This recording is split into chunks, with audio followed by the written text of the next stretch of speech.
Bien, y ya como parte final de la conferencia, yo creo que lo interesante sería que diera yo una opinión propia, es decir, una opinión mía sobre cómo debe de entenderse desde el punto de vista crítico la literatura y cómo debe de entenderse lo social en relación con la literatura.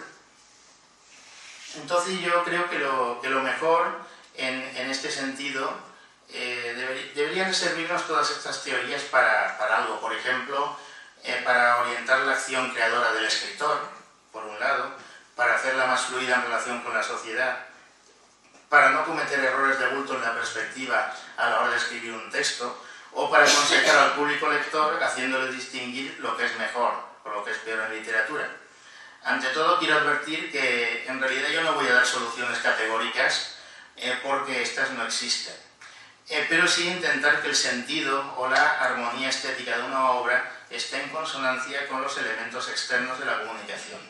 Entonces, para lo cual, pues voy a citar en esta parte de mi intervención la teoría de la comunicación. Desde este punto de vista, el emisor en la obra literaria sería un emisor doble, es decir, tendríamos por un lado el autor de carne y hueso y por otro el narrador. Y luego estaría el receptor, que también sería doble, sería un lector imaginario y el lector de carne y hueso. Incluso el mensaje sería un elemento doble, porque tendríamos lo que se nos está diciendo en la obra literaria y aquello que nos interesa o las consecuencias que podemos obtener en nuestra vida cotidiana a partir de la lectura de lo que vemos en la obra literaria. Bien, pues todos los elementos creo yo que son importantes y todos influyen en la comunicación y todos producen calidad o no calidad dentro del texto literario. Como estructuralista asumo la importancia de la obra en sí. Es el alma mater, sin la cual no podría existir la belleza, y la belleza es el motor de la literatura. No olvidemos que es una bella arte. Pero esta belleza aparece contaminada desde su génesis por un pecado original. El escritor trabaja con palabras. Y las palabras significan. Y eso realmente es un tremendo desquicio para el que va buscando solamente la belleza.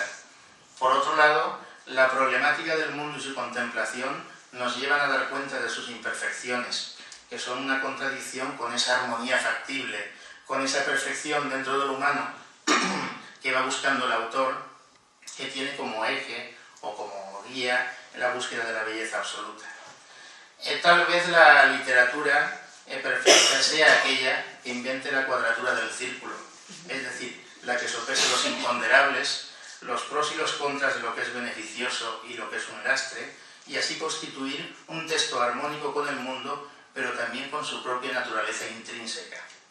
De todos modos, para que esta valoración no quede en un apólogo de buenas intenciones, creo que cabría especificar un poco más cuáles son los elementos en que debe incidir un autor para potenciar en lo posible la calidad de su obra, manteniendo también el reflejo de lo social y pudiendo incidir para ofrecer soluciones y cambiar sus aspectos negativos.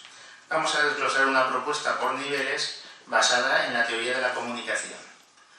En primer lugar, una obra debe de aportar un mensaje que sea significativo en el mundo real y aporte datos para el lector. Y para eso hay que tener en cuenta el doble plano del que hablaba antes. Por un lado, lo que se nos está contando dentro del libro y por otro, lo que representa para nosotros, lo que se dice en el libro. Entonces, en lugar de poner un ejemplo positivo, voy a poner un ejemplo negativo. Es decir, porque bueno, todos sabéis que Blasco Ibáñez fue un escritor excelente, ¿no? Y bueno, y de hecho estoy aquí hablando gracias al Ateneo Blasco Ibáñez. Pero bueno, voy a poner un ejemplo negativo de Blasco Ibáñez. Me parece que Blasco Ibáñez escribió muy bien muchos libros, fundamentalmente los del ciclo valenciano, pero también hay algunos que los escribió mal. Es decir, por ejemplo, he cogido un fragmento de La Catedral, de Vicente Blasco Ibáñez. Es un libro, pues bueno, como saben los que lo han leído, que es anticlerical y antianarquista, fundamentalmente, ¿no? Y entonces se dedica a hacer unas largas disquisiciones sobre la Iglesia. Entonces dice, por ejemplo, el arzobispo montano que vive con su mujer, indignado por la murmuración, pone carbones encendidos entre sus vestiduras sagradas mientras dice la misa, y no se quema, demostrando con este milagro la pureza de su vida. San Ildefonso, no contento con escribir libros contra los herejes, hace que se le aparezca Santa Leocadia, dejando entre sus dedos un pedazo de manto, y goza el honor que la misma Virgen descienda del cielo para ponerle una casulla bordada por sus manos. Sigiberto, años después, bueno, toda esta retahíla de personajes religiosos pues ocupa pues una página, luego otra página, hasta llegar al final a decir que Gabriel alababa al leer esto la prudencia y la tolerancia del buen moro Abú Balid, después de hacer toda una larga retahíla de desmanes de la Iglesia. Pues bueno, yo creo que aquí en este caso Blasco Ibáñez se excedió, es decir, se excedió pues hablándonos de datos que no tienen nada que ver con lo literario. Sin embargo, hay otras obras de Blasco Ibáñez en donde esta implicación de lo externo con el hecho literario está mucho mejor conseguida, ¿no? Y pienso, pues ya digo, en las novelas de ciclo valenciano, o puedan ser en Flor de Mayo, en La Barraca, etcétera, ¿no?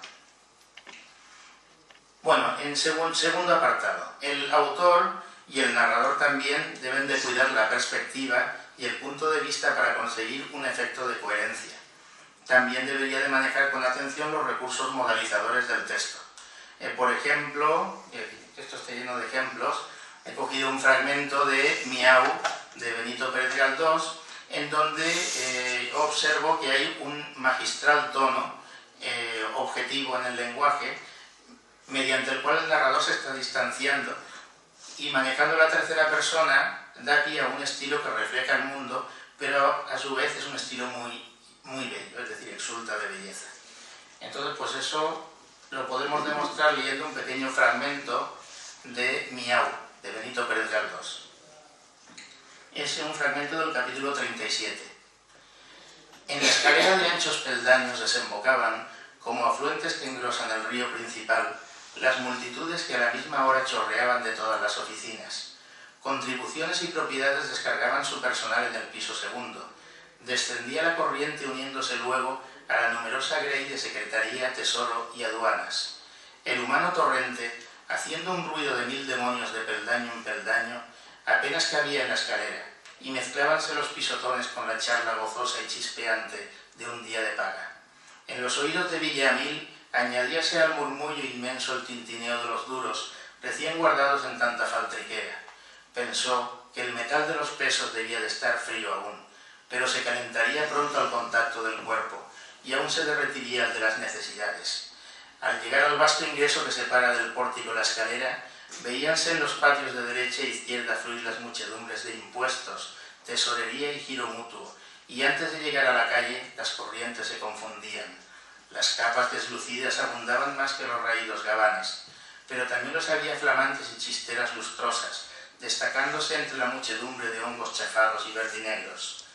El taconeo ensordecía la casa y Villamil oía siempre, por encima del rumor de pisadas, aquel tintín de las piezas de 5 pesetas.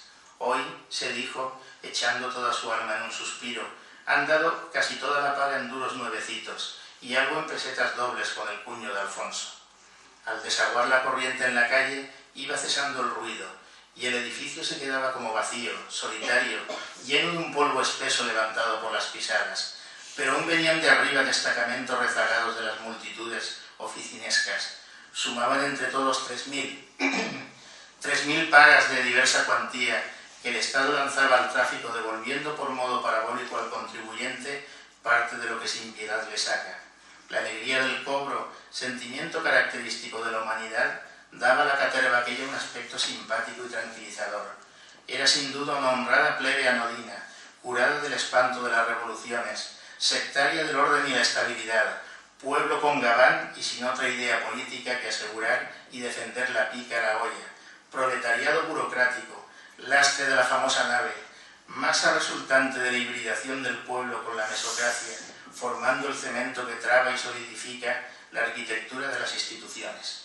Bueno, pues yo creo que este es un fragmento bastante genial por parte de Benito Pérez Galdós, en donde se muestra pues, cómo se puede implicar lo externo dentro del hecho literario, manteniendo por otro lado la belleza de ese hecho literario.